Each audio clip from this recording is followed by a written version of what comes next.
Mm-hmm.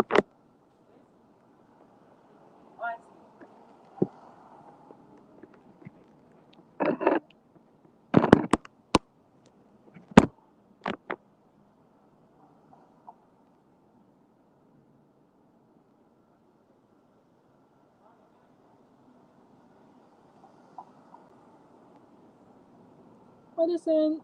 Thing from the stream. What is saying?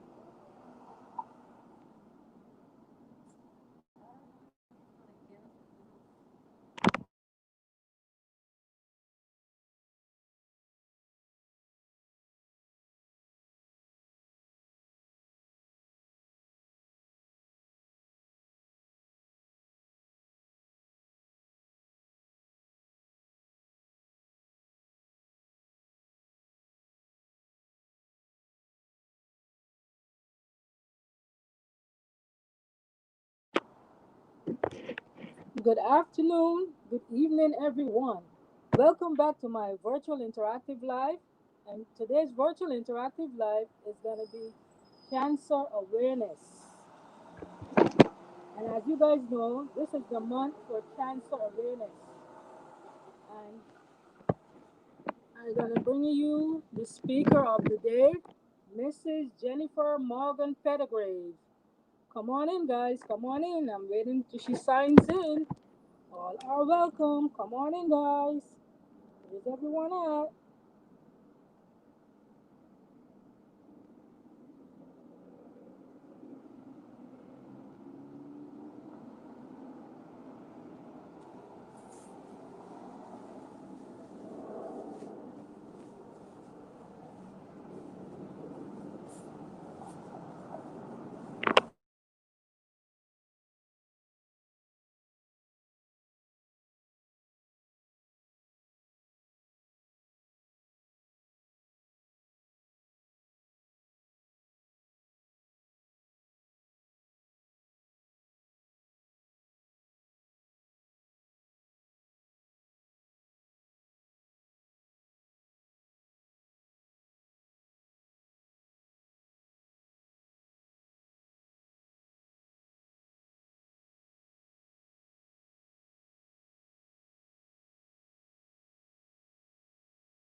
Hello, good evening, Mrs. Pettigrew.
Miss Morgan Pettigrave, can you hear me? I can. I can hear you. Hello? Yes, I can. Okay. But you might have been muted. I'm not sure. Huh? Oh, you're hearing me. Okay, good.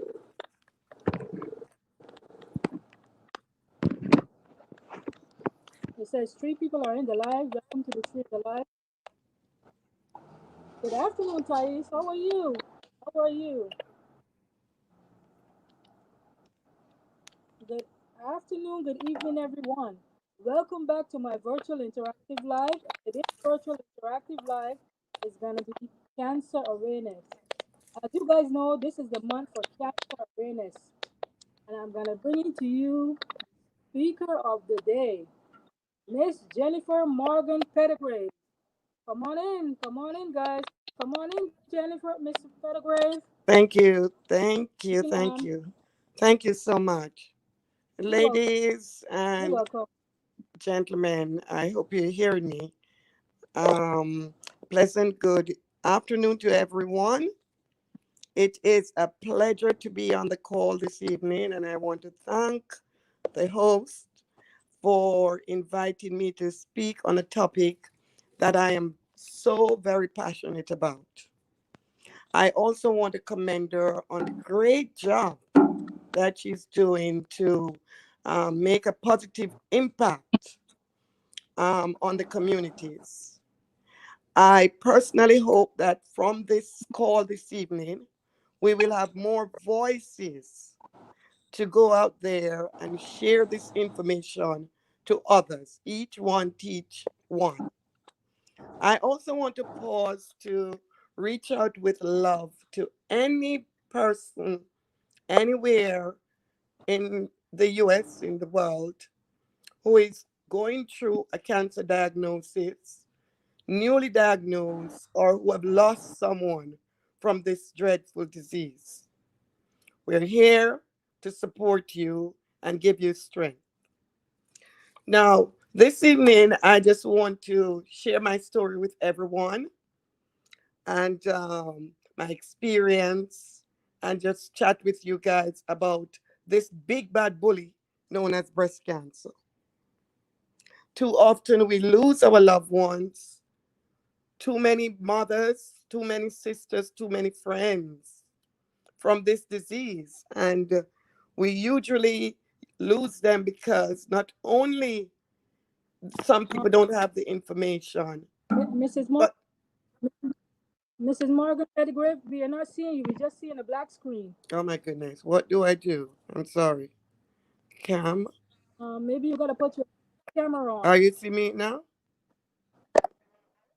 No, Oh, I still seeing a black screen. hold on, let me try again. Front Mm-hmm. camera, front camera. Why am I seeing the camera black? I'm sorry, hold a minute. Let me go back.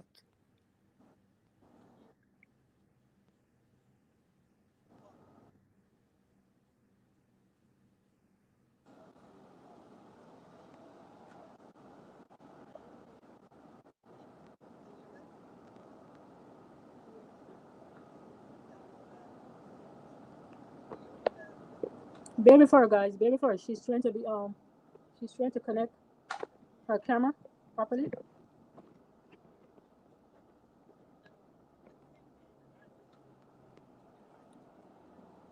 How do I go to the front stage? I'm so sorry. Yes, now we can see you. Yes, So I'm much in the better, show. much I'm better. so sorry about that. Okay. Okay, ladies and gentlemen. So, as I was saying, too often we lose our loved ones, our mothers, our sisters, our friends from this dreadful disease. And this is because, some people lack the information, some people have the information, but they don't take action. What is important today is that you get the information, you listen, you get the information, you share it with others, and you take action. Because the decision that you make today might change your life. You know, breast cancer, there it doesn't respect anybody. Anybody with breast can get breast cancer.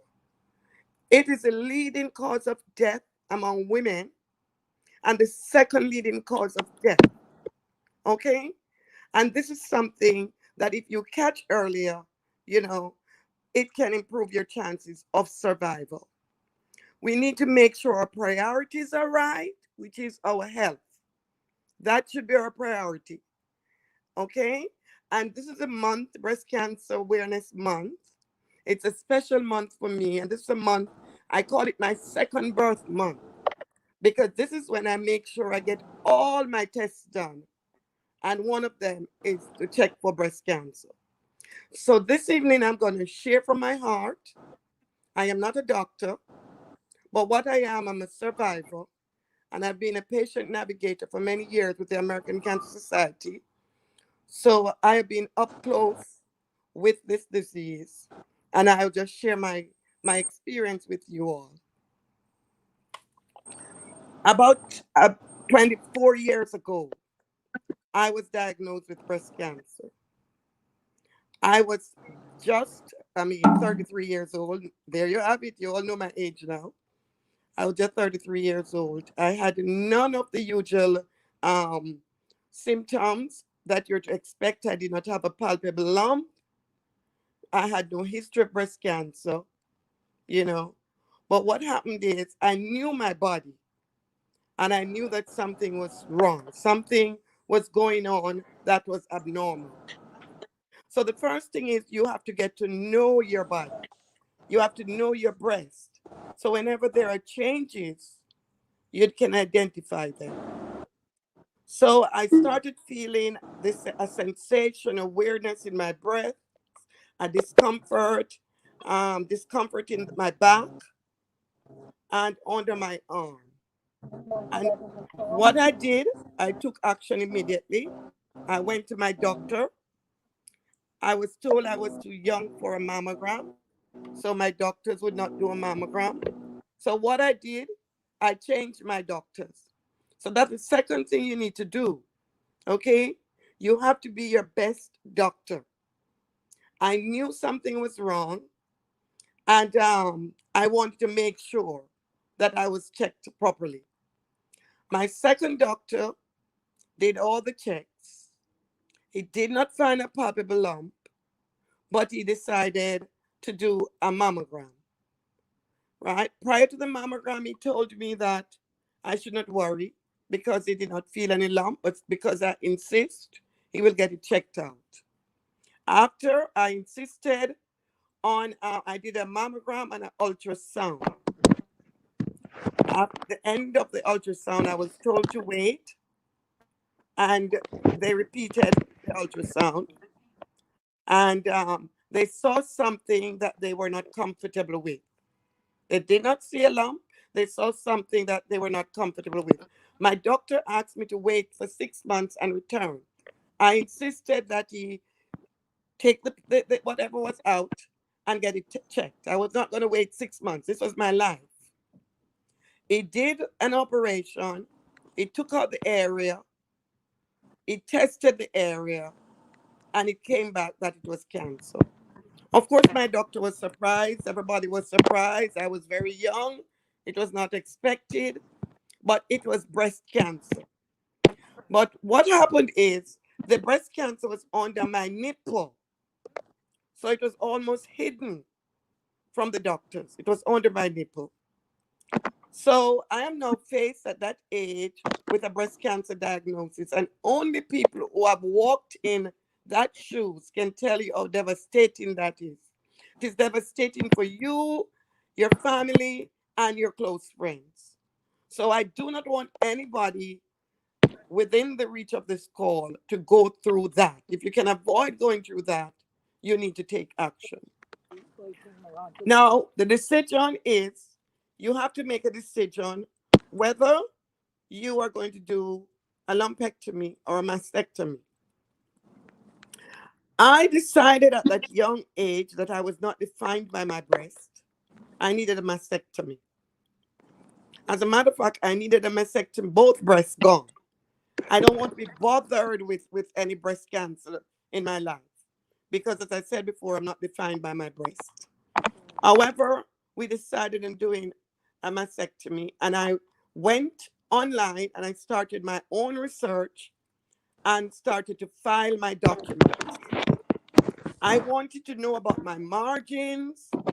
I wanted to do my x-rays. I want to make sure it did not metastasize, meaning it was nowhere else but in my breast.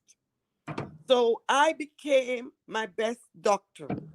So I checked for margins, I spoke to oncologists, and I took action. I gave up my job because, of course, I was stressed out at my job, and I started to work on my immune system, my nutrition, my health, and I decided that I was going to, as I said before, do a mastectomy. After the mastectomy, I decided that I would go on chemotherapy. I did not go on. I did not go on chemo. I went on some tablets known as tamoxifen. Now there are different types of breast cancer, which I'll explain later on. I had a breast cancer that I needed to go on tamoxifen for 5 years. So I went on tamoxifen for 5 years, and it's now over 24 years, 25 years, you know, and I consider myself a survivor of breast cancer. But what is important to me is I reach out to other people and I shared my story with them, and especially young people, and share my experience with them so they can make an informed decision regarding their health. That's very, very important. Okay? A lot of us, ladies and gentlemen, if you're on the call as well, we don't know our bodies, we don't know the disease, and some doctors don't know the disease well, also. Okay, so what we do is, one, we block it. And I have met so many people who have been diagnosed with breast cancer and they run away and they hide and they block it because they feel that it will go away. If you have a lump, if you have breast cancer, it's not going anywhere. It's going to stay there, it's going to grow, and it's going to metastasize. However, if you take early action, you can save your life. And this is what this whole call is about today. One size doesn't fit all. So my story might be different from another person's story. So I don't want anybody to use my story and make it their story, right? Because your cancer might be different, your stage might be different.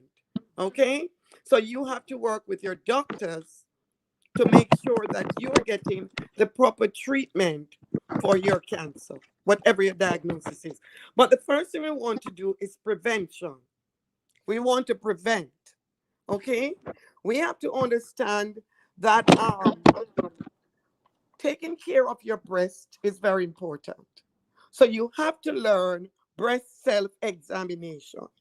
You have to know what is happening with your breast. So if there something changes, you can recognize it immediately. All right. So the first thing you have to do, feel the breast, know if it's lumpy, know what is happening. So if there are any changes, you will eventually catch them. Okay. In your breast, you have ducts, you have nodes, you have lobules. Okay. You have breast tissue, fatty tissue, right? You doctors will tell some of us, especially when you're young, you have fibrocystic breasts, right? And so these things change over time, right? There are two types of lumps that you will find in your breast. You will find lumps that are benign, and you'll find lumps that are malignant. A lot of times, most times, they are benign, meaning they are non-cancerous. So don't run away if you find a lump, right? Sometimes the benign lumps are fluid-filled lumps. They go away over time. So when you find a lump, don't get alarmed. You need to just get them checked out. However, if you leave them there, they might become cancerous. So the aim is to get rid of these things. Okay? So you have malignant cancers. Now, malignant cancer means that these things are dangerous. Red, dangerous. They don't go away. They multiply. They replicate. Okay? And they will grow and grow and grow and metastasize all over your bodies. Okay? Now you have what we call lymph nodes. They're in the breast, they're under the arms, they're up here on the chest walls. Okay?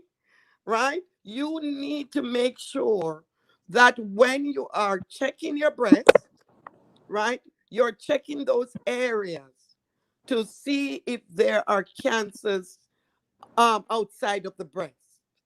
Okay? It's very important. Now, how do you check your breast? How do you check your breast?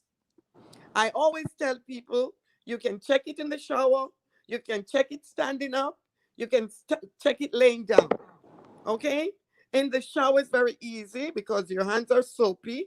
And I always tell people it's like you're pegging an orange. You go around that orange like you're about to peg that orange. And you go around and you feel to see if something is going on. You lay on your bed, you put something under your shoulder where your breast is, and you are going to feel up and down to see if there are any changes. You can go in front of the mirror, put your arms to your side, like your Kimbo, according to us Caribbean people, and you check your breast to see. You're looking for dimplings, you're looking for fluid coming out there, blood, scales, indentation. You're going to be looking, and I hope you're doing that right now. Okay? So get to know your breast and you check, be your first doctor. Feel under that arm. When I was a child, we always feel for these bean-like things. They know something is going on, an infection somewhere. As you get older, you're checking for these bean-like to see if you have cancers under your arm, up here. A lot of cancers are found in the chest walls. A lot of cancers are found there. Your second thing as a doctor, remember you're your own doctor now. Ask for help.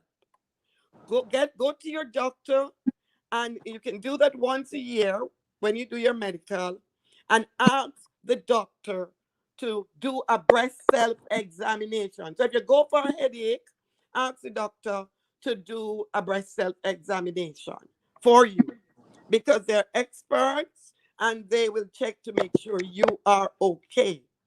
All right? That's very important. Now, the third way to check for your breast with a mammogram. I see people 60, 65, in their 50s. They have never ever done a mammogram. Younger and younger people are being diagnosed with breast cancer. I won't tell you about some of the patients that I see, how young they are, younger and younger. So you need to get your mammogram done at some time in your life. They will do what they call a baseline mammogram.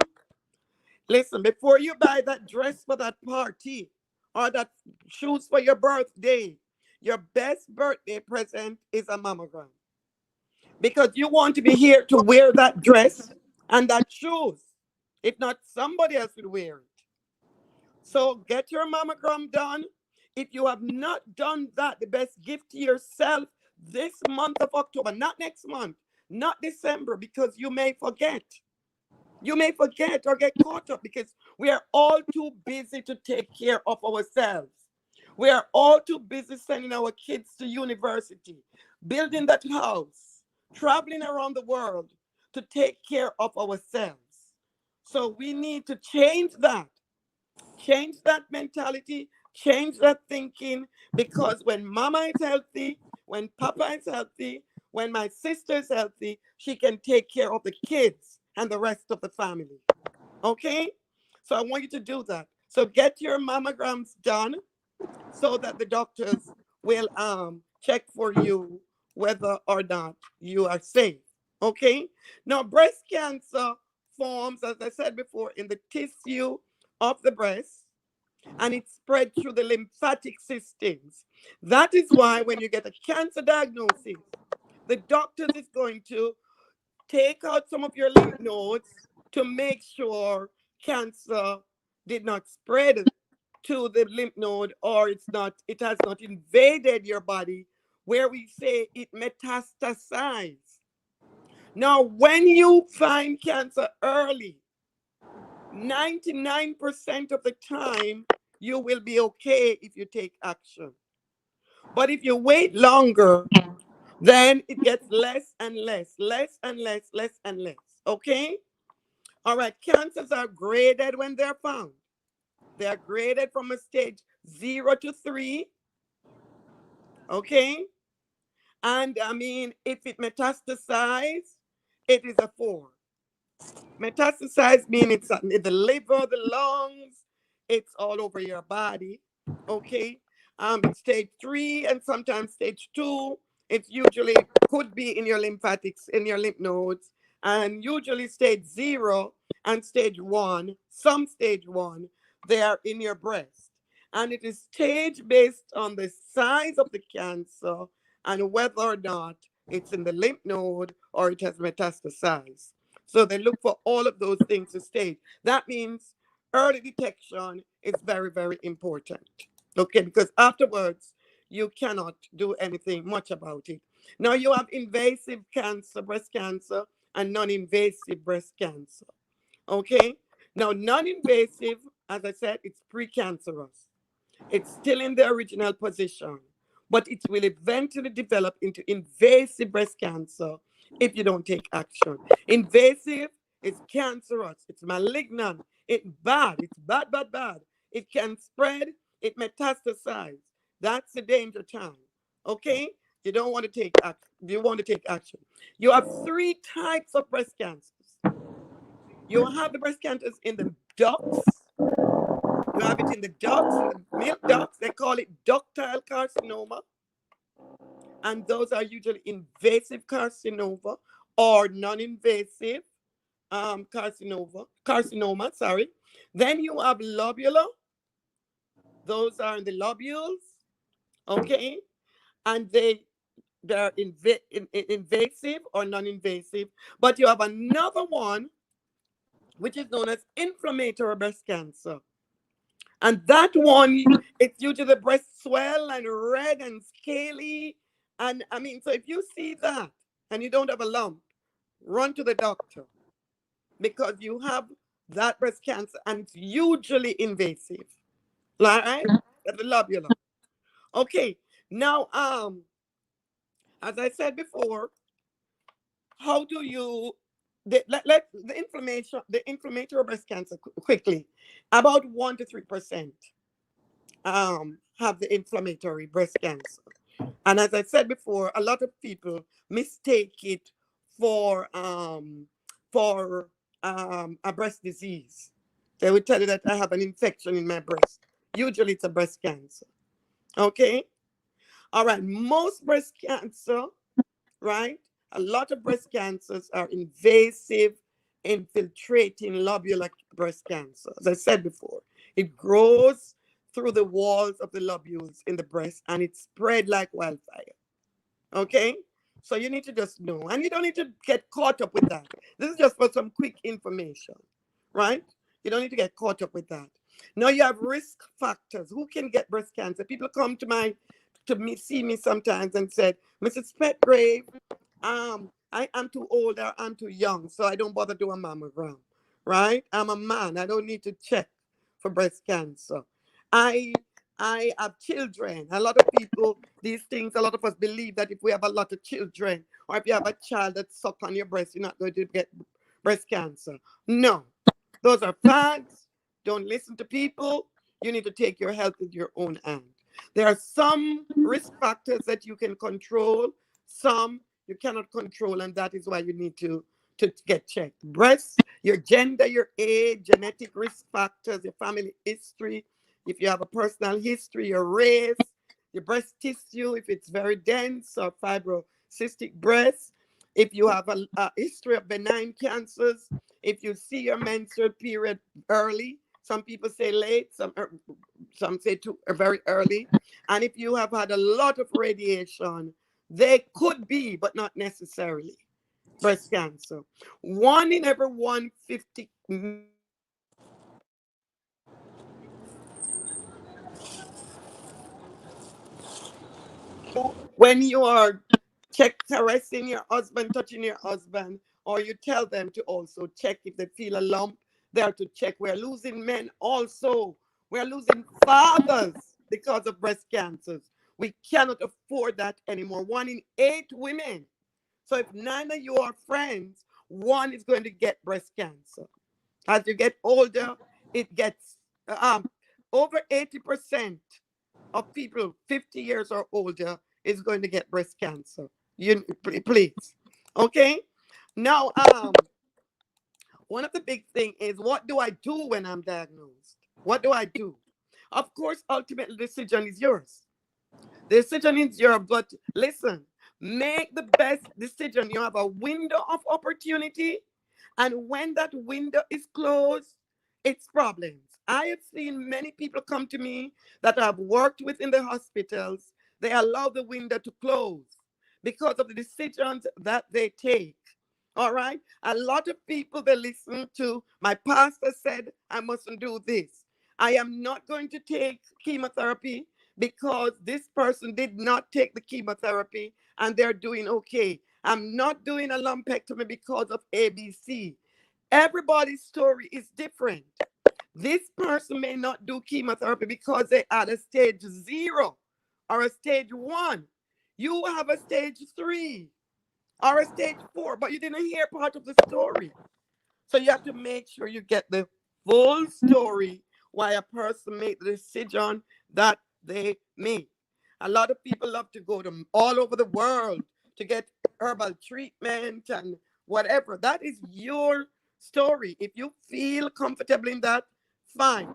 But right now, what we know of and we have proven over the years is chemotherapy, radiation, mastectomy, lumpectomy. Okay, you work on your immune system, you build your immune system, rest, and of course, we always put prayer and God in front. Okay, so those are the decisions. You have to have a team of people you work with, people in your family who care about you, your doctor, your nutritionist, and of course, your people in your church who can pray for you. One thing in closing, before I invite questions, you need to know that having the diagnosis of breast cancer is not a death sentence. Okay? It's not a death. The earlier you're diagnosed, the better it is for you. Okay? And also, we have advanced a lot as far as treatment is concerned. The American Cancer Society, we have a lot of programs.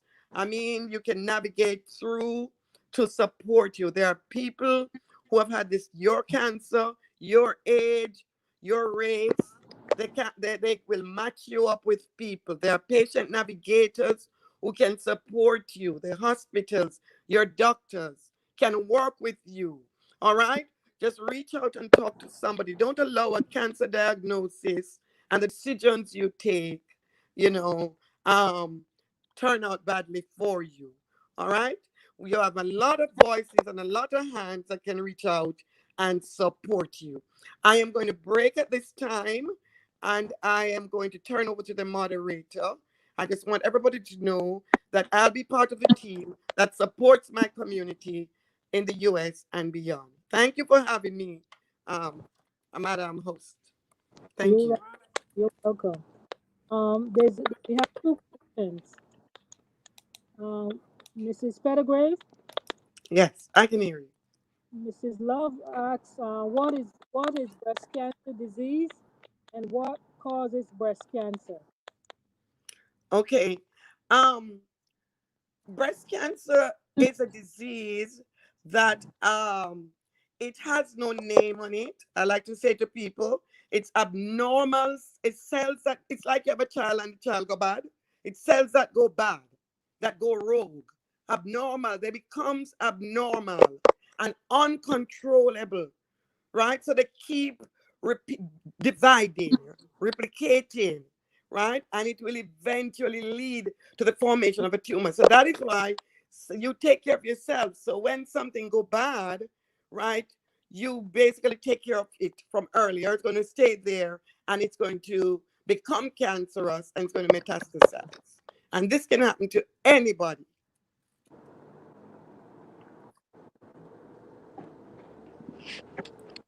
Okay, she said, what causes breast cancer? As I said before, breast cancer is what I must say is what caused there I wouldn't say there are factors that contribute to breast cancer, but what causes breast cancer is just having breast. You just have the breast and you have these cells, and just as you get older, the eyes get darker, the knees get weaker. You're right. Things just change in your body sometimes because the body keeps replenishing, and that is why the person, I am going to be a different person next year because all of my cells are going to change. What you want is when your cells change, they're changed out to better cells, and the bad ones don't stay there and replicate. Right, but you have if you have a history of breast cancer in your family, okay, if you're a female, you're more likely to get it. If you have had a lot of these benign cancers, you can get breast cancer. As you get older, 80% of cancer is found when you are now in your 50 and above. I would say that maybe changed by now because a lot of young people are getting breast cancer. Um, you know, but anybody can get breast cancer. I always tell people don't focus on the cause, focus on the fact that you have breasts. And because I did not have any history, I had breasts and I got breast cancer. The fact that you have breast, we cannot protect anybody from the disease. Only thing is to be aware and get your breast checked. That's the only, I would say that's the only saving grace we have. Okay. Any more questions for the speaker? Any more questions for the speaker? Mrs. Love, did she answer your question?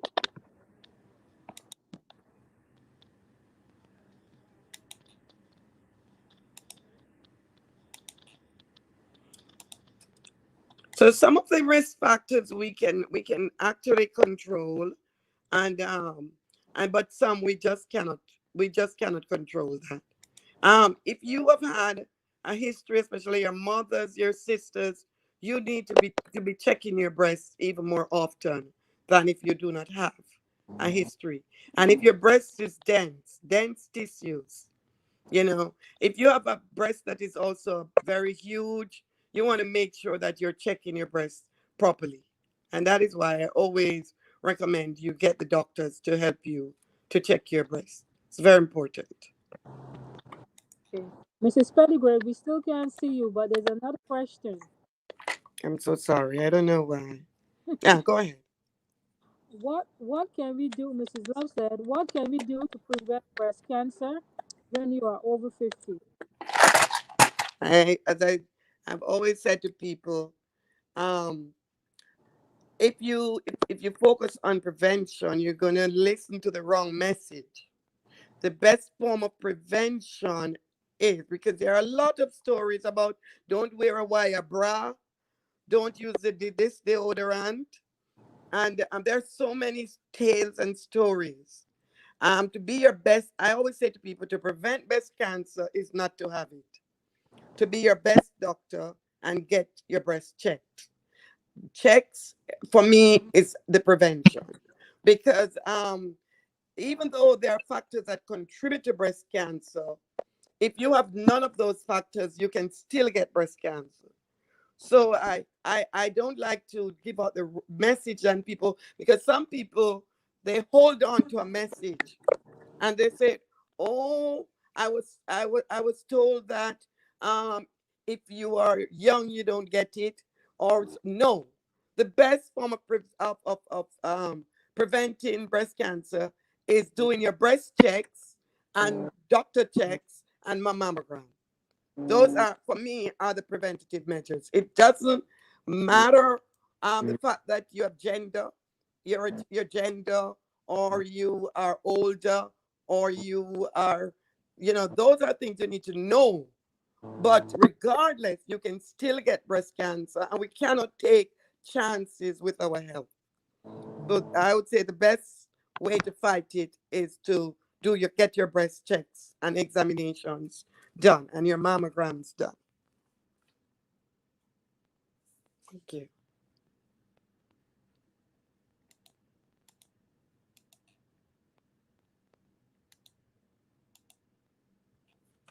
I'm trying to, I don't know what's happening with my cam.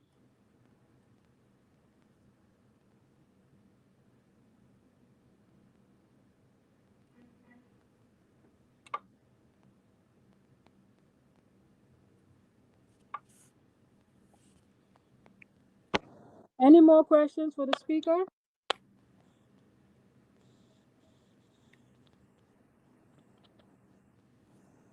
Any more questions? Any more questions? I'm trying to get back on.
I think I'm back in.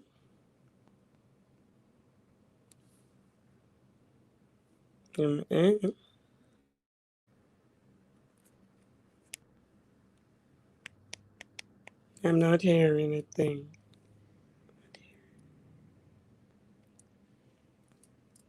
Are you hearing me? Yes, Sorry. yes. Now I can see you. I'm sorry.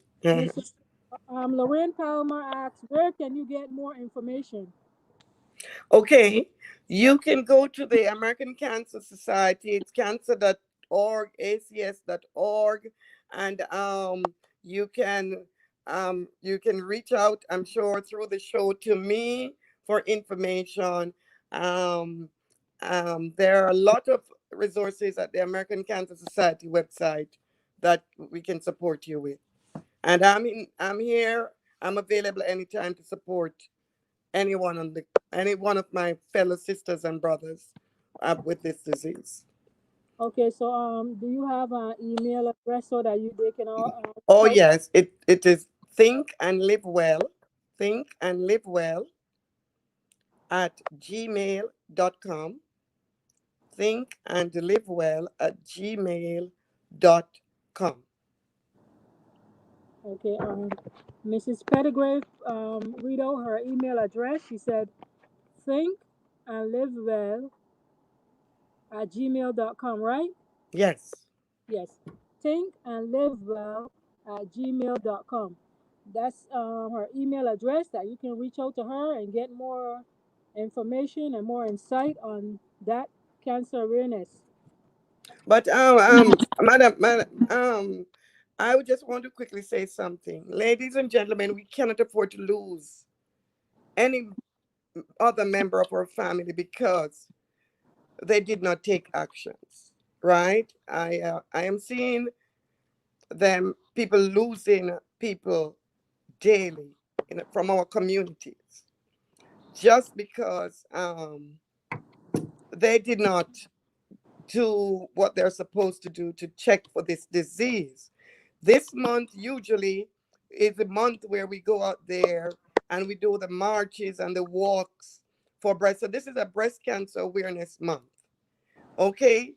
I want you all to use this awareness first to take care of yourself and all the people, I mean, that you know and love. Please encourage them. Don't buy any more gifts for mama before you give her a breast mammogram. After you give her a mammogram, then you buy the brassiere for her. You give her the bra afterwards. Don't give her the bra without the mammogram, right? Gift yourself and everybody you love this love gift of a mammogram, a medical examination, and the information. I really want to see that. We want our people to be here. You want to be here to enjoy your children in college, in schools, and everything that you've worked for. All right? So make this decision starting today. Okay. Miss Lorraine Palmer said thank you, Miss Pettigrave. And Mrs. Love asked, what were your challenges mentally? Pardon me? Mrs. Love asked you, what were your challenges mentally? Um, you know, it's you go to a dark place in your life when you feel that you're the first when you go through different stages in the diagnosis. Um, you feel initially um alone at first, Mhm. but then you go into the, I like to say, the fighting stage. I protected myself from negative people at the start. you know I have a close relationship with God, and so I just stepped that up a notch. I i i put on my boxing gloves, and I made a decision that you're not going to take me out of here. So I was hungry for knowledge. I did my own research. I became my best doctors. I didn't care how a doctor is going to feel if I go to another doctor. That's your problem. This is my life. So I had about three doctors getting different information from, right? And as I said before, I wanted to see the lump they took out. I wanted to see that section. I wanted to make sure I'm checking for my margins. I wanted to talk to my oncologist, everything. And people who have gone through the disease. The mistake a lot of us make is we take advice from people who have never had the disease. Our pastors, our friends, our sisters, and they give you somebody else's story. And very often, a lot of our people, for one reason or the other, some of them are afraid, and some people, just for blocking things, they tell you, I'm not doing a chemotherapy. I'm going to do natural products and I'm going to do this. Remember what decision you make. Some of the decision you can't turn back after a time. So don't let the window close. So I went into fight mode. I got as much information. I get some people close to me in my circle. And you're not going to fight it alone. You're going to fight it with the people who love you. You're going to fight it with your doctor, your minister, and of course, God. That's how you're going to fight it. So I did not have any other challenge because, listen, I am not defined by my breast, right? I am never ever defined by my breast. So with or without breast, I'm a fabulous person. Okay. And I'm not keeping breast because of a husband or a boyfriend. Because when I lose my life, they are not coming with me. So I'm making sure that I make the decision for me and not for anybody else. So that was not a challenge.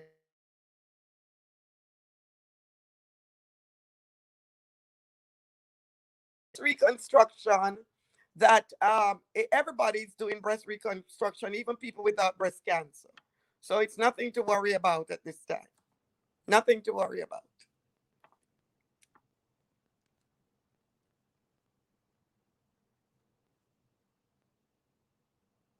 Hello? I'm not so sure. My mic is gone again. Hello?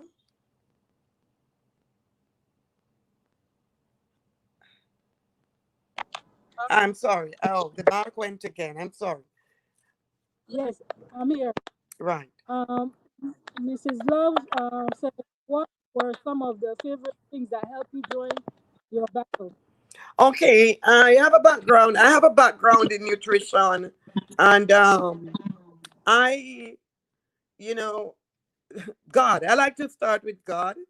Um, he is you know, if you have God on your team, and I'm not here to talk religion, so, but I must tell you, for me personally, I knew I had God on my team. That's the first thing. So it's God, information, nutrition, because your immune system is important to win in the battle. Your immune system is important. I think I'm on mute again. Hello. Yes. Oh, sorry. Yes, I went on mute. I said God was in my, and I'm not talking religion, but I'm just giving you my honest story. And my background is in nutrition, so I wanted to strengthen my immune system.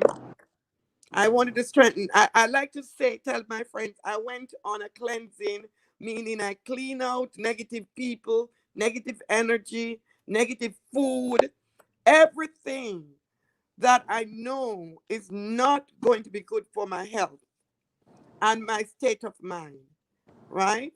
I music and reading and rest and a lot of fluids, lots of fruit, vegetables, and fluids, and that's what helped me to deal with the disease. Okay.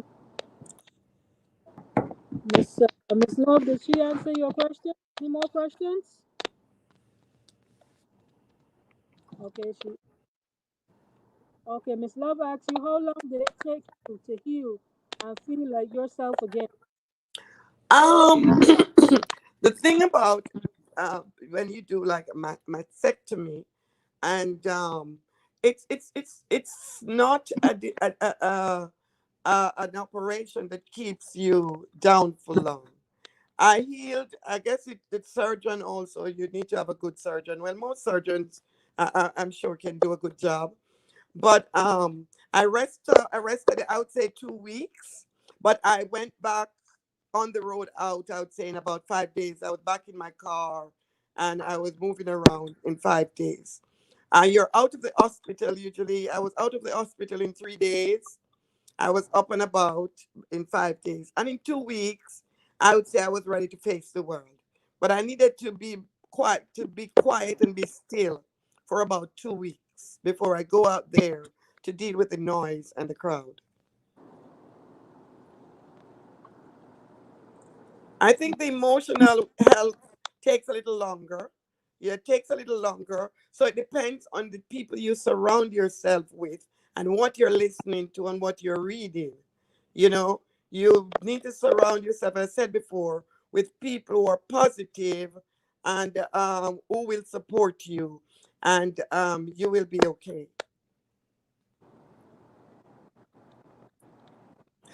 I just want people to know, remember again, you have, besides the people in your life, you also have the American Cancer Society. In the US, you have Gilda's Club. There are so many resources. Don't just stay by yourself. The resources are there, and the experts are there, and the team, people are in place that can help you and support you. Great. Any more questions? Any more questions for Miss Pettigrews? Any more questions? Welcome, Miss Flo Chang, Ajita. Welcome. Any more questions for the speaker? I'd love for people to share this information. That what you can do for me is share the information with the people who are close to you. It's very important. Yes, it is.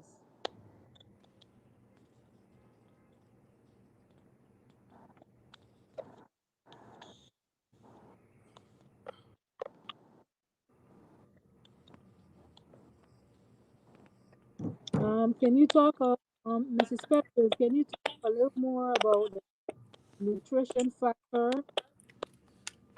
Oh, most certainly, and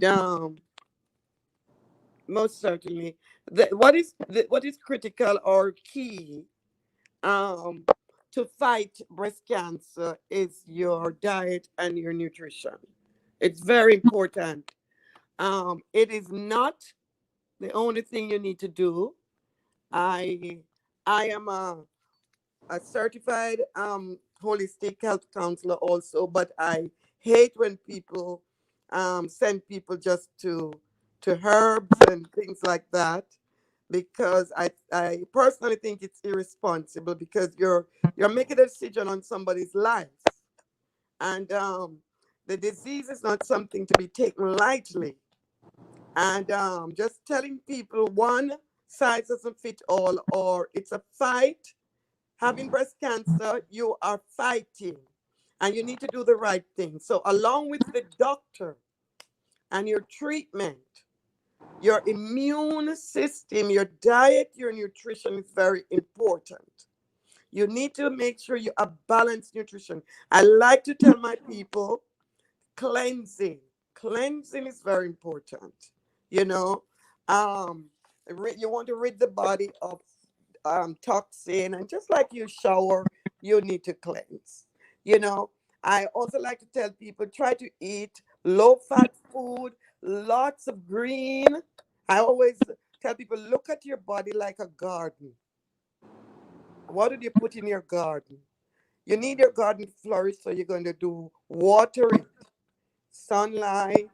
You're going to plant good seeds. You're going to nurture it with love. The same thing with your body. You're going to nurture your body with love. Rest.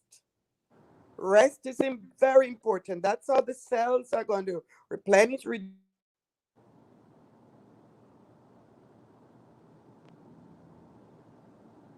and you need to rest. Also, you need to breathe. So, exercise. You don't have to be going to the gym, walking around the house, mild exercise. Okay, it's very important. And your diet. Drink lots of water, lots of fluid, green vegetables, leafy vegetables. All right, very important. All right, cut back on things that are bad, the white things, the sugar, the starches, right? And that's important. Make a lot of soups. Cut up everything, make the one pot meal, put the vegetables in there, steam them, don't boil them out. So you get the nutrition. And eat your fruits, eat often. Eat often, and make your porridge or whatever, your herbs, your mint, your peppermint, your aloe vera plant, the things that our old our grand and great grands used to give us as children, right? You drink those green teas and your smoothies, and just make sure you love on that body, um, to take care of yourself. You don't have to go out there and spend tons of money. You just be very careful, because the pot, in that pot you can do a lot of things. All right, but rest, exercise, your doctor, your breathing, and the foods you eat. It's a combination of things. And laughter. Laugh, laugh, laugh, laugh, laugh. And have fun. All right? So important. Yes, very important. Okay. Miss Love asks, many times women suffer in silence. Who did you talk to when you got diagnosed? I, first of all, I hate to bring back this guy again, but I talk to God. I've been my car driving, and people think I'm going crazy. I'm talking to have a relationship with God. So that's my best friend. Then I have God has blessed me with some wonderful people in my life. Wonderful friends. I have some friends, I tell you, some of them are closer than a sister to me. And my friends have been supportive, and my family members have been supportive. And I had some people at my job who used to work with me, who were really supportive. And of course, my doctor and I had a special relationship, you know, and I also have a special relationship with my pastor. So I had a team. I had a team of people, but there are a team of people that I shut out completely. I shut out a team not because I didn't like them, but they're negative. They're ready to bury me immediately. First day, And they don't mean me bad, but they are afraid of the disease so much that they were so negative, so I didn't want to deal with them at that time. It was maybe months later I gradually reach out to some of those people. You have to surround your people with people who want you to live, Mm-hmm. who will breathe positive energy, you know in your space. And that's what you need. Your team is very important. And of course, I must say, the people at the Cancer Society helped me. There was a girl my age who, a doctor, she was a doctor. She had a double mastectomy with reconstruction. And when she walked in that hospital room and lifted up her clothes and showed me that, hey, I didn't even know that she had breast cancer, you know. So that helped me a lot. And we're still friends after over 20 something years. They were there for me. It's very important. Wow, that's great. Another question. Another question from Mrs. Love. She asks, "How did battling breast cancer positively impact your life?" Definitely positive. I thank God every day. It's like I thank God for that experience. I thank God that I was able to catch it early. I thank God for, because you know what? I quit a job. I had a very lucrative position. I was managing director for my company, and it was a very good job, good people. It had nothing to do with my job. It had to do, and I'm not telling anybody to do that, because that you don't quit your job if you don't have money to take care of your family. You have to know what you're going to do next. I had other plans, so I want to be very careful. But I knew my job was very stressful, and I knew if I didn't quit my job, I wouldn't be able to fight. So I personally quit that job because I decided I would make a change into another field. So I went back to the field of nutrition and wellness. But if I quit the job, and I decided to use that time to write, to reassess my life. And what I do now, that is why I'm now in the field of wellness. I went back to study holistic health. I had already studied nutrition, and I became a patient navigator with the Cancer Society. And I started to help people. I said, you know what? I am going to be a voice. I'm not going to hide. A lot of people who had cancer, they're shy. They don't want people to know, and that's okay. People deal with the disease, in different ways. But I have been a voice for this disease since then, and I wanted to share my story with everyone. And if I can just help one person, you know, it would be worth it for me. So that is what I've been doing.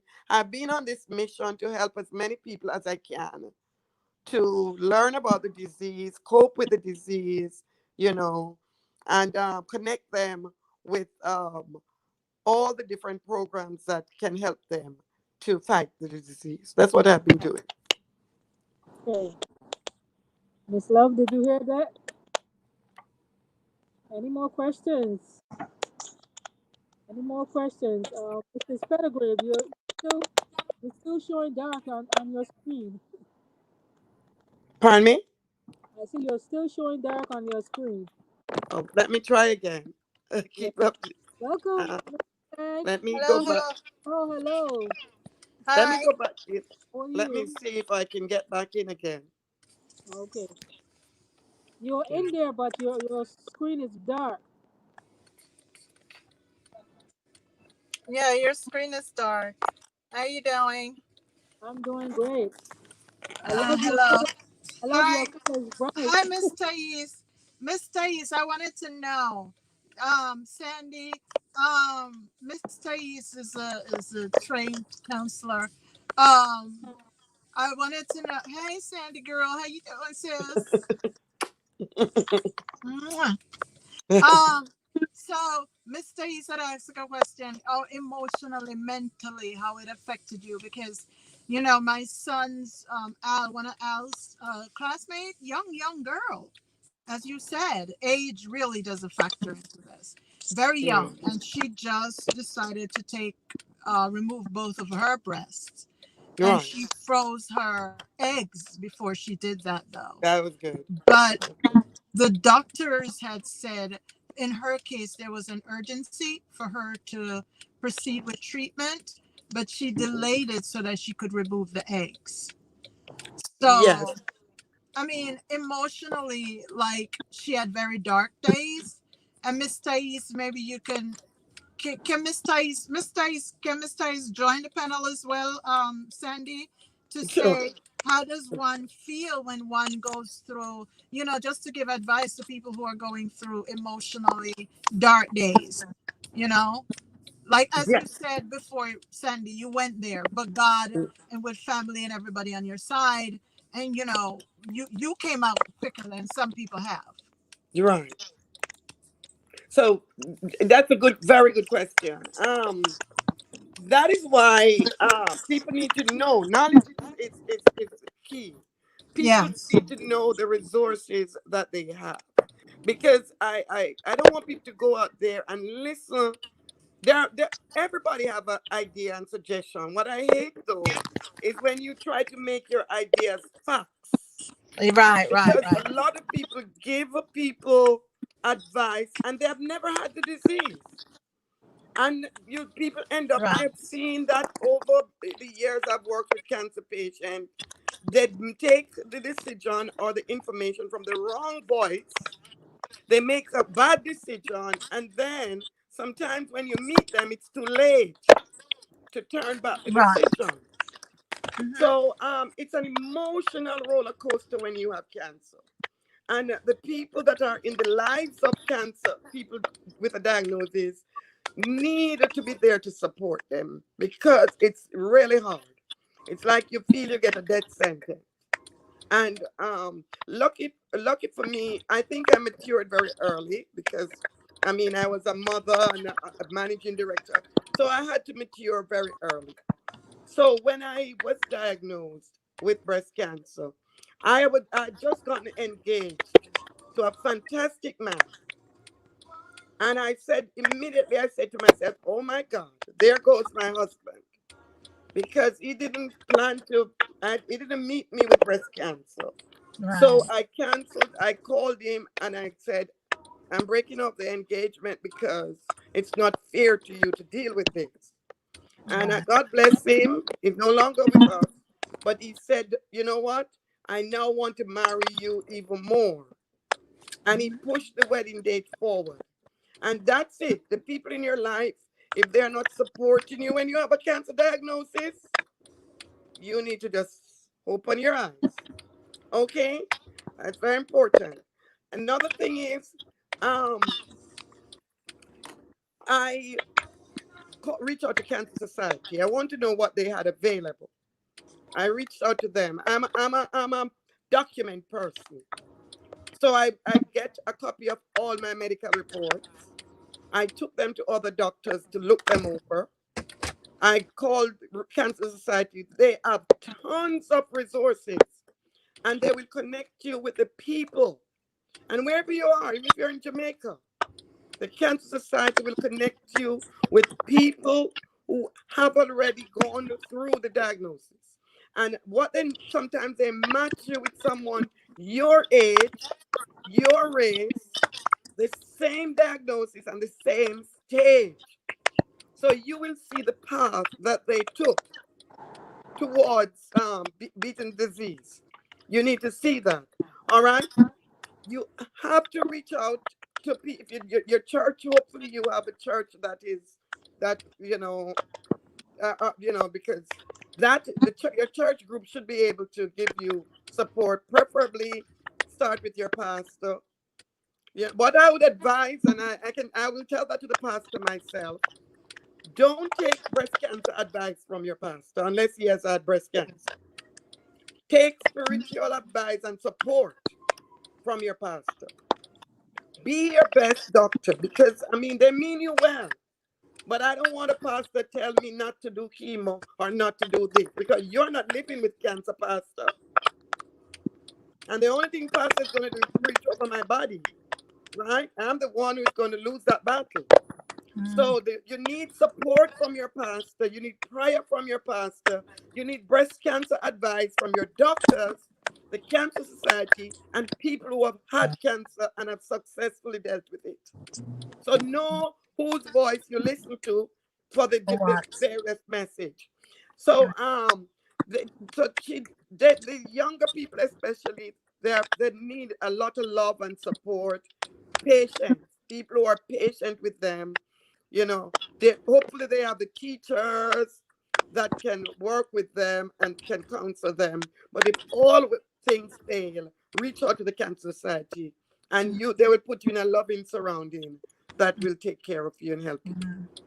And as a Christian, I would say also pray and ask the Lord to lead you to the right doctors and Very good. research them, because especially we're in a climate and a country that we need the right doctors, and we know that in certain races they're not privy to certain kinds of um, health care, mental health care, and all that. So all these factors need to factor in as That well. was, as I said earlier, that I had a special relationship with God, and I tried to make that stronger every day.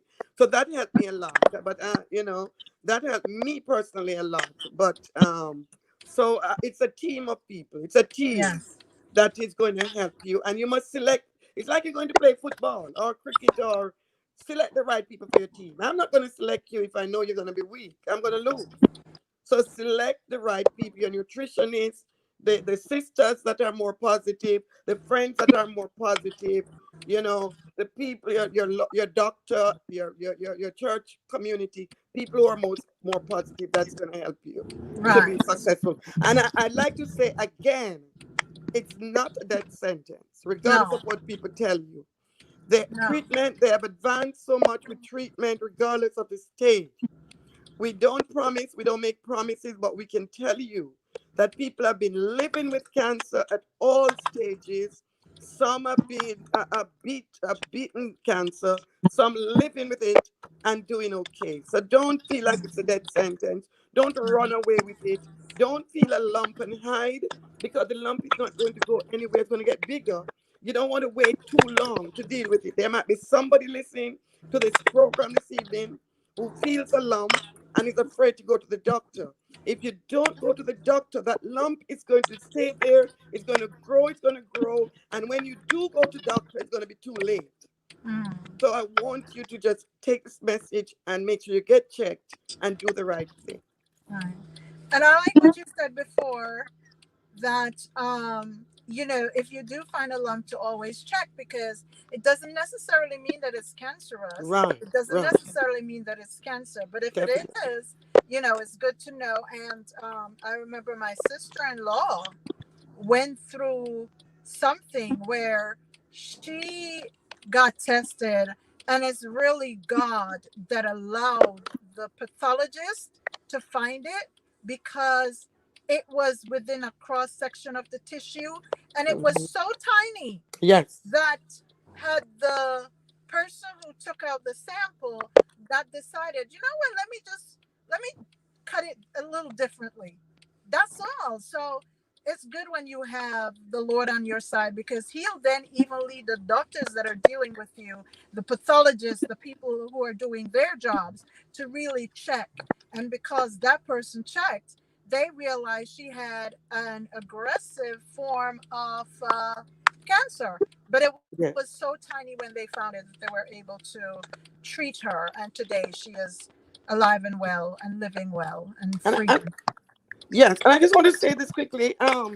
You have to understand why you cannot use. For example, I have had clients that come to me and want to do my what did you do? It's not what did I do. It's what you are going to do, because my cancer might be different from your cancer. So Everybody's I don't want anybody to use my story and make it their story, because it would be unfair to them. All right. right. The everybody's different. Their stage might be different. Your age might be different. All of those factors the doctors will take into consideration, because you have So, the cancer might be different. You have different types of cancer. Some might be hormone dependent, some might be triple negative. There are different cancers and different treatment. So I may have a cancer which is hormone dependent. You may have a cancer that is triple negative, but you don't know. Your pastor don't know. Your friend don't know. So they said, "Oh, Jennifer Petgrave had cancer and she did this. Jennifer Petgrave had a hormone dependent cancer. You have a triple negative that is more aggressive. You cannot do what I do." So Yeah. people need to understand that clearly so they make the right decision when it comes to their a cancer diagnosis. Okay? Yes. Mm. Yes. Are there any more questions, Miss Griffin? No more questions, but Miss Love is signing on. Okay, good. Yeah, she's signing So on. good. So we can use we can always we appreciate that. Thank you, Yeah. Sandy. What you were Yeah, saying makes sense. I'm sorry, I'm on the road. I was doing shopping. I know that's I had some okay. I had some things to do. I had a deadline. I had to meet someone at a certain time, so I had to. Well, that's why you have the phone so you can read, you can log in from wherever you are. There you go. Amen. So good. Yeah, but yeah, great information because like as you said that we have to love ourselves first. The Bible even tells us love Hmm. our neighbors as ourselves. So you have to love God first, love self, and love the neighbor as we love That's what. ourselves. Right. So as I said before, I don't give if you the best gift you can give me is say I'll pay for a mammogram for you. The best gift you can give me, is to encourage me to get checked for, and especially in October. If you forget any other month, October October. is Cancer Awareness Month. So if you love your mother, and I go back to mother because I lost mine early and I wish I didn't. If you have a mother right now, Your sister. the gift you can give to a Miss sister, a Gigi mother said a on. sister, because Yes. you're a Yes, sister to Your many auntie. right. aunts, Auntie. grandmothers, Even Yes. daughters. your Yes. yes. Best gift. Best gift you can give to them right now. Not the dress, not the shoes, not the barrel. Right? Give them that breast cancer check. So they're here to eat what come out of the barrel next year. All Mm-hmm. right? That's very important. Yep. Okay. And they should make sure they have a doctor that they can trust and feel confident with, and one That's that important. is reputable. That's important. But it's a pleasure to talk to your community Here's Miss Thais Welcome. coming this on. Hi, evening. Welcome. Miss Thais. Welcome. Miss Deacon Love. Welcome back. Hey, how are you? Hello, Hello, hello. hello. Such Thank a you pleasure. so much. You were giving out um, some really good information, helping us to understand really about breast cancer. Yeah, that was me asking all of those questions Okay. because I really want to, help people to you understand you don't have to be afraid, and Yeah, there's information out there and you have a lot of the information, so yeah, share it, definitely. share it. Definitely. I want to thank you, Miss Che, for shouting me out and pulling me out from wherever I was, so I can be on the show. Yes. I wasn't planning to be on the show. I was, you know Yeah. And Jen, oh, I see you're stuck. But Jen has been a patient navigator too. So, Mhm. um, Yeah. the role of a navigator. If anyone, tell them your role as a navigator until Miss Love unfreezes. Yes, what we basically do, we work with patients. We are not doctors, so we don't give medical advice. We try not to. We really want people to get the information and navigate all the programs that the Cancer Society, that is on the Cancer sure you Society can hear site, me. or Oh, we, there they, you they, are. they have to Okay. offer. Um, Yeah. yeah, In terms of answering the question before, I just wanted to speak a little bit about, with breast cancer, any kind of disease. Uh, Mentally, we go through different things because our body has changed. Um, we have to recover, and sometimes recovery doesn't just mean healing from the disease or the injury, um, or whatever it may be. Right. Sometimes recovery also means, okay, I have to look at myself differently. After, Mm-hmm. there's been changes. I've survived, I've recovered, Right. but I'm a new I'm a new person. And so yes, mentally, psychologically, we go through a thing of acceptance, Yeah. accepting who we are now. Now that we've come through um, that situation, we've overcome that battle, we've survived. There comes uh, a sense of acceptance. Okay, this is who I am today, and this is what this means. Um, and so, yeah, you those are things that medicine can't really directly touch. Okay, that's in your spirit, that's in your mind, the way your self-image, like you just you came through your breast cancer battle, you came through empowered and strong, and you were able to just keep right on going and get into health and wellness and help other people get well. But not everybody has what you have, Mm-hmm. and Mm-hmm. that spirit, you know you had a healing in your spirit as well as in your physical. You had Right. a healing in your mind as well as your physical. And not Right. everybody, has access to them. And Right. so I was trying to get you to talk a little bit more about some of that too. Mm-hmm. Because you can't go to the doctor, at least not the physical doctor. The surgeon can't help you with that. Okay. That's something that um, you have to go to another place for. And so you did mention um, your faith in God. That, is the number one medicine for Mm-hmm. every um, illness, um, everything that we go through. Okay, and studies do show that people who have a faith practice of some sort um, tend to recover faster, tend to um, deal with life's adverse situations in a much better way. Okay, so having faith in God, having a faith practice, um, that helps tremendously uh, throughout life.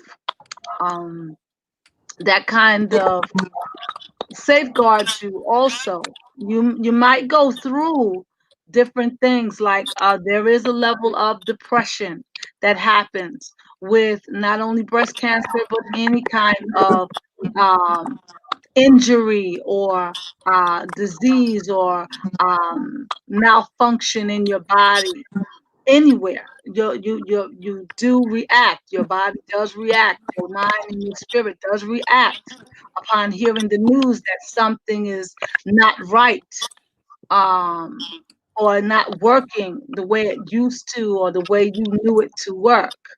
Okay, and so having a belief system, having faith, does help tremendously with that. It Yeah. also helps in your recovery. Um, Another thing, in making the decisions, you had spoken a lot about being your own advocate and Yes. making sure that express to the doctors and everybody what you feel is best for you. Okay, being Mm-hmm. even in the mental state to be able to do that, um, you have to you have to be able to be in the mental state to do that. A lot of times, upon hearing bad news of any sort, um, it affects our mental state. We concentrate more on the bad news uh, than we concentrate on what we have to do to overcome whatever the bad news is. And so, yes, uh, so upon hearing the bad news, it does affect your mental state, and you have to, uh, do some things to make sure that, okay, I've heard this news, I'm experiencing this, okay, I have to, get myself lined up, with it's best to line up with your faith. That helps you get it together real quick. But if your faith is not, where you think it needs to be, or you are deep into um, reacting to the bad news of whatever it is, then yes, you have to, um, you know, talk to someone. That's where you, as you stated earlier, having the right people around you, having support around you, that's important because for me, it's my faith first. So like you said, you talk to God. I do too.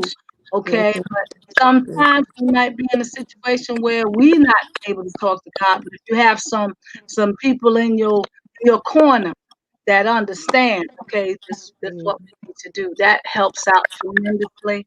And then even as you go through your battle, your struggle, and you come out on the other side, you come out on the victory side of it, there's still ramifications, there's still residue from having come through that battle. You walk with the battle scars.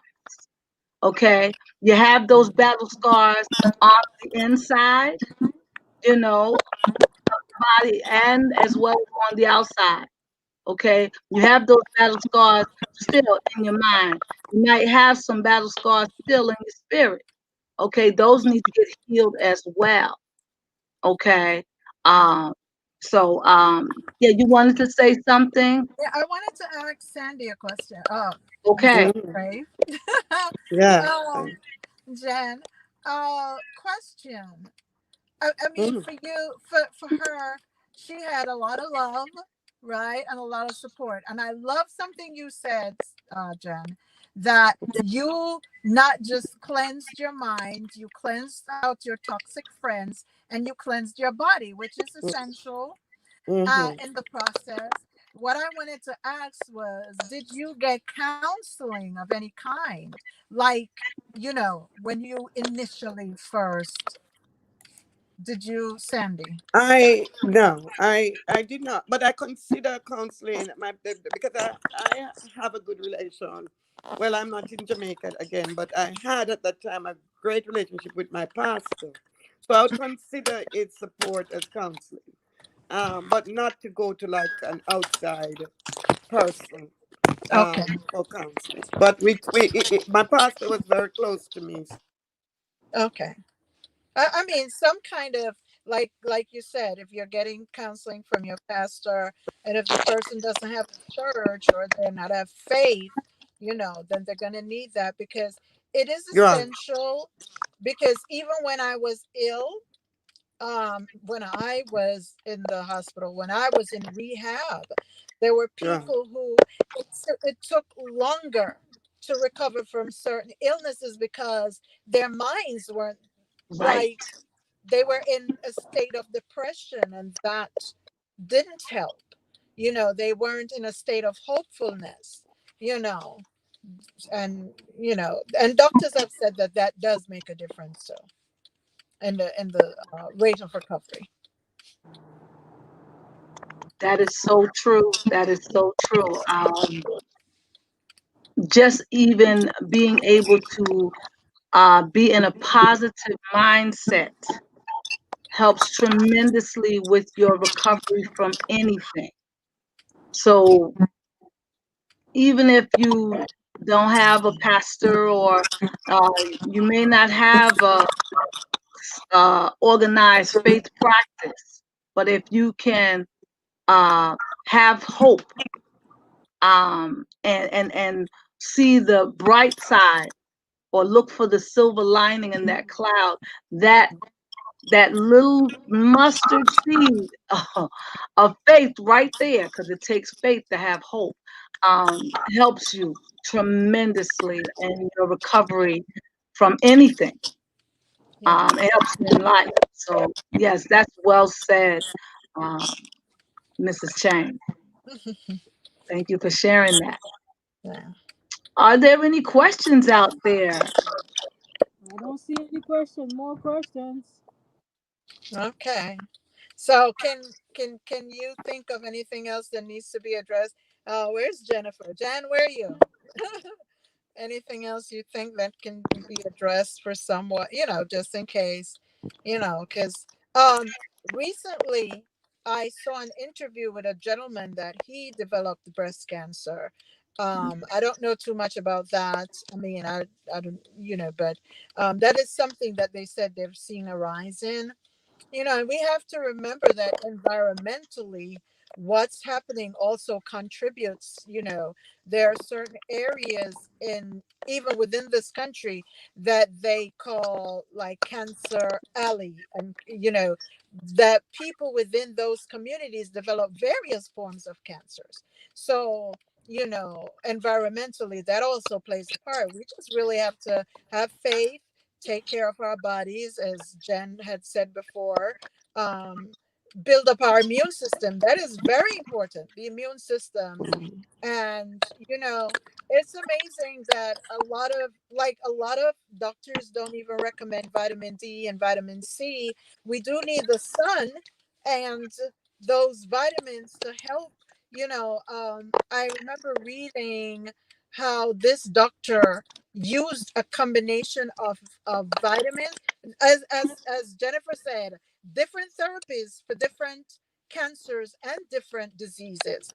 But there's I think he's in the Midwest, and he has used uh, vitamin therapies for his patients with different forms of cancers and different and septicemia, you know Mm. and because the body, if it goes septic. But just to see, as you said, an ounce of prevention. Remember, Jen, grandma used to say that an ounce of prevention is better than a pound of cure. So if we can Definitely. prevent something, that is better than having to treat something. So Hmm. Yes. Um, I wanted to say, I too am an energy health practitioner myself, and holistically, and energetically, uh, we we believe that the diseases are extensions, or are caused by um, things that happen not only in your physical body, but even before your physical body, it happens in your mental and your emotional body. So, for example, it's it's been shown that um, anger stored in your body over guilt, a period of time. Anger, yep. The negative emotions, yeah, guilt, over, right, guilt is another one. Um, but anger stored in your body, you actually store the emotions in different places in your body. And when you, over time, if you don't take the time out to release it or deal with those emotions properly, they turn into dis-ease. So cancer stems from stored up anger for years and years, stored in your body, not dealing with it, um, can lead to the development of tumors in various places in your body. So that just shows the connection between the mental, the emotional, and the physical. Um, so it's important that we take care of our whole selves, all of that. Yeah. Okay.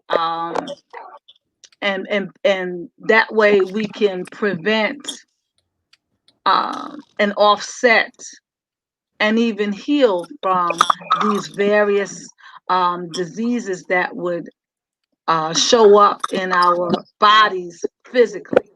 Okay, Miss Jan, Yes. you have anything that you'd like to add or put towards Uh, that? yes. Somebody text me on my other line was asking about staging of the cancer. Um, I the thing is, I still want people to be more concerned about treatment. But however, um, medically, the staging, I mentioned it before. You have from 0 to 4, 0 to 3, and then 4, and usually 0 has not spread to the breast.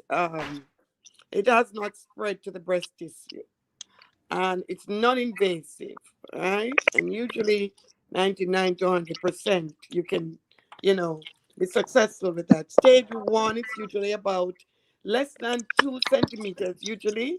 And this is coming from the American Cancer Society report. And it has not spread to the lymph node either. Then stage 2, you have a 2A and a 2B, and it depends on the size and the spread. For example, if it's less than like 2 centimeters and it has spread to the lymph node, as I said before, and then it can be about between 2 to 5 centimeter, and it has spread also to the lymph nodes. 2B is usually it has spread. It's usually between 2 to 5 centimeters and spread, more spread to the lymph node, more spread, or it's greater than 5 and it's not spread to the lymph node. So you can have a 2B based on the size of the actual tumor.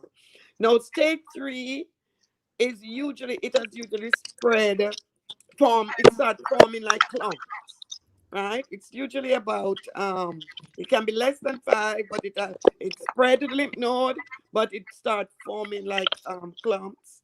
And or 3B is usually any size, any size, but it spread to the skin and the chest wall. And I think they have a 3C now. 3C also, it's usually any size that spread to the lymph node, the skin, and the chest wall. And stage 4, metastasize. But the doctor will definitely work with you on the staging, because after they have done the biopsy and the cross section of the lymph nodes and they check, they will determine your stage and the treatment. And the treatment again is going to be based on your stage, whether it's hormone dependent, um, your age, and those things. So remember, one size doesn't fit all. Everybody's diagnosis might be different, so you have to definitely um, work with your doctor. They look on your health. Sometimes they do the chemotherapy before the actual operation, sometimes to shrink the tumor, and sometimes after.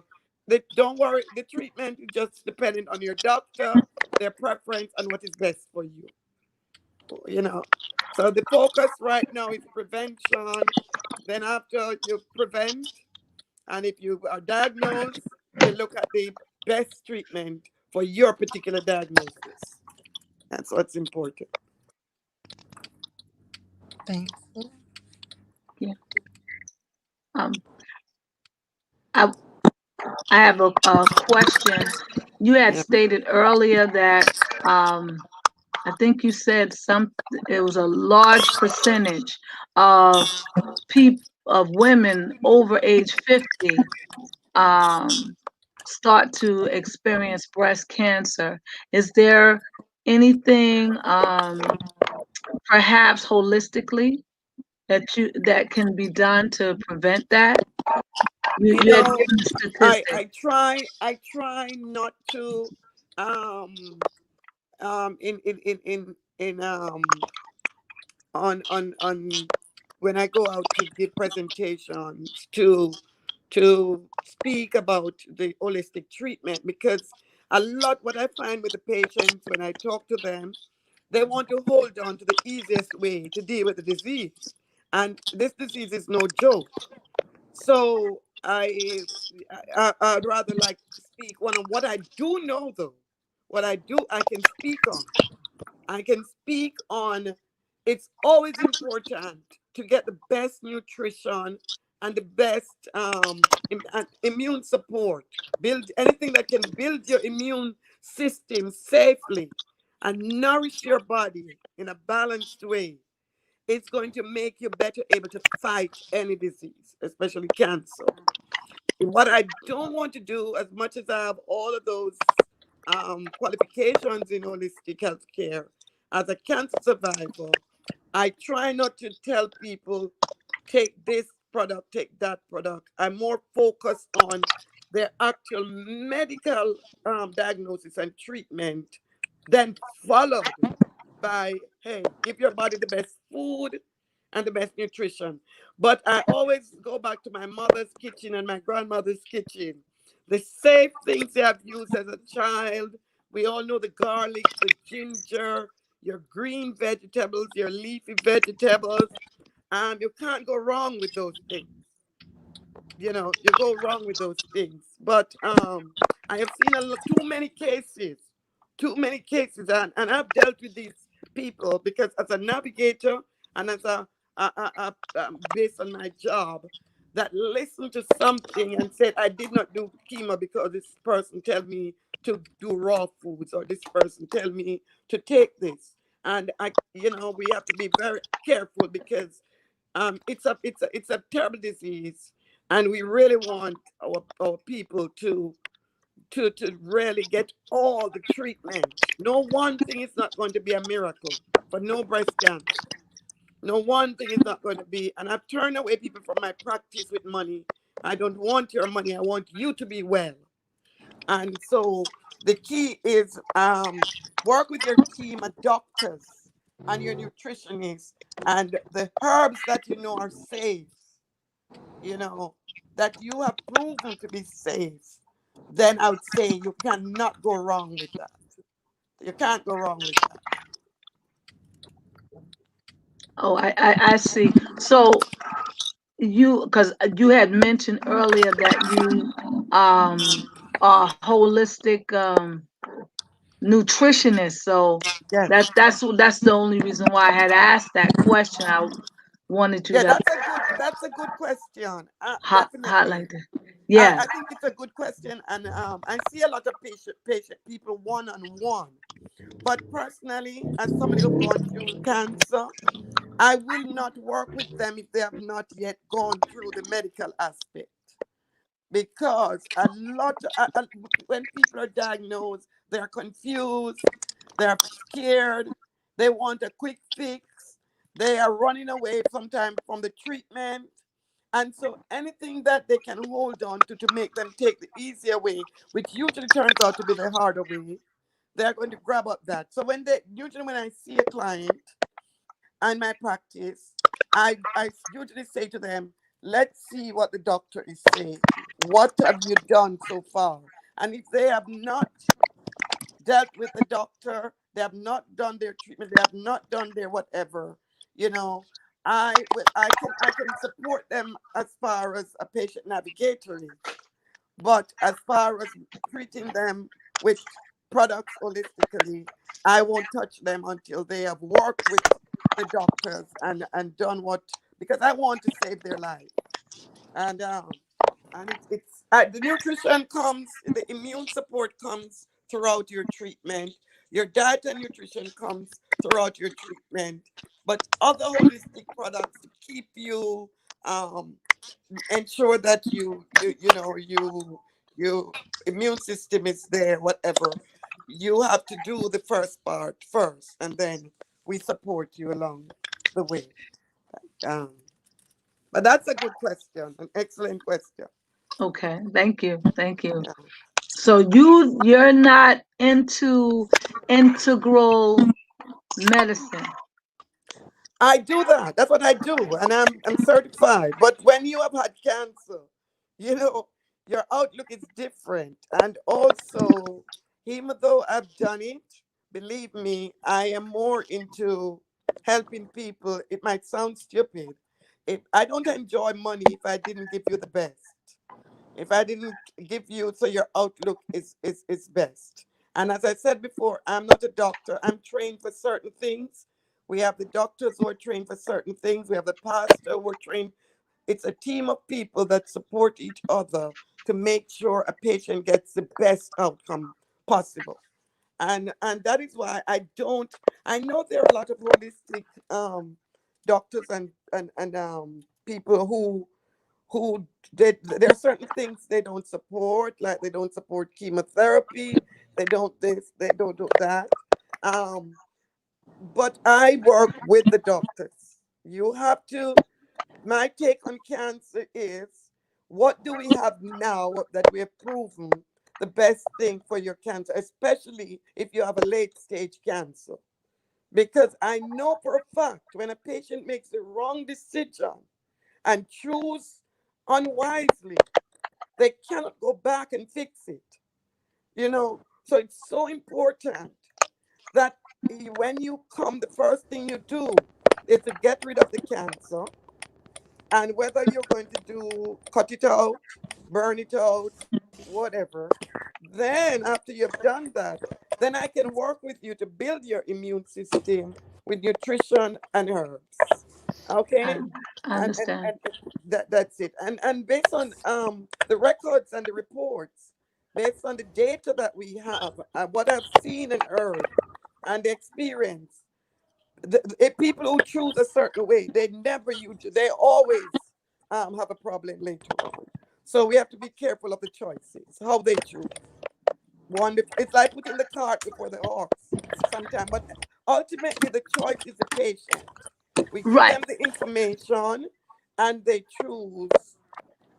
Because as patient navigators, we don't give anybody make a suggestion. We give them the information and then Hmm. they choose what is best for them. That's it. Right. I think you said it best when you said that everyone should um, become their own advocate for Right, themselves because you know, and you said also that there's different means yes, to get healed and everything, and you just got to do your research and find out what's what best. works best for you. Right, right, My experience has been that I know of many people who have been healed and got great results from westernized medicine right, right, traditions as well as Eastern um, medical traditions. From the traditional hospital doctor thing as well as holistic remedies. I know of a number of people who have chose that route and were healed as well. So yeah, um, that's you're true. right. There's no one size fit all. And And can I just say this? And mhm, you're right. But another thing what I do know, I know that too. But what we don't know sometimes is the real story, because some of the people I could have said I was healed, because I use a lot of nutrition. However, I was maybe healed because my cancer was an early stage. Maybe if I take that same patient and give them a late stage cancer, they could not have survived with just holistically. Because when a stage 4 cancer metastasizes in somebody's body, it's in your liver, it's in your lungs, whatever. And a mhm, girl who just have a stage 0 or 1 cancer and you're going to take the stage 1 person's cancer because they use holistic treatment, and now a stage 4 is going to use that same story, the outcome is going to be different. And that is why I'm saying each individual is different, because um a person will hear a story that this person used holistic treatment. What they did not hear is that person's stage was only 1. It did not spread to their liver. It did not spread. And unless you can come to me and show me a record and show me that you had it in your lungs at stage 4 and um you were holistically treated, then we can say, okay, the fact that I see your record, you did have it in your lungs, then I can try it because it's in my lungs too. But usually we have to be careful, because if my story is for a stage 1, I cannot give you my treatment when you're a stage 4, because a stage 4 maybe needs something more radical. But a stage 1, 2, or 3, or where it makes it, hey, I can use this, I can do a lumpectomy, I can do radiation, and but when we get to a stage 4, it's a fight for my life. And so that is why they really have to be very careful, how they what they listen to, and their choice. But like I said, you're correct, everything works. And but it's a matter of your diagnosis, your stage, right, and other factors, because the choice you make, right, it's what's going to determine your outcome. And we really have the message out there. We have to be very, very careful with the message to help our fellow sisters and brothers. And that is why I hardly tell people my stage, because when I talk and I say my stage, they may feel they must use what I use.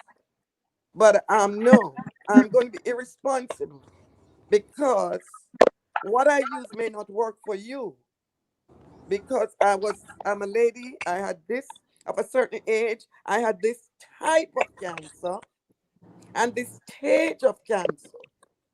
So you may have another type of cancer and another stage. So a size 10 dress cannot fit on a size 16 body.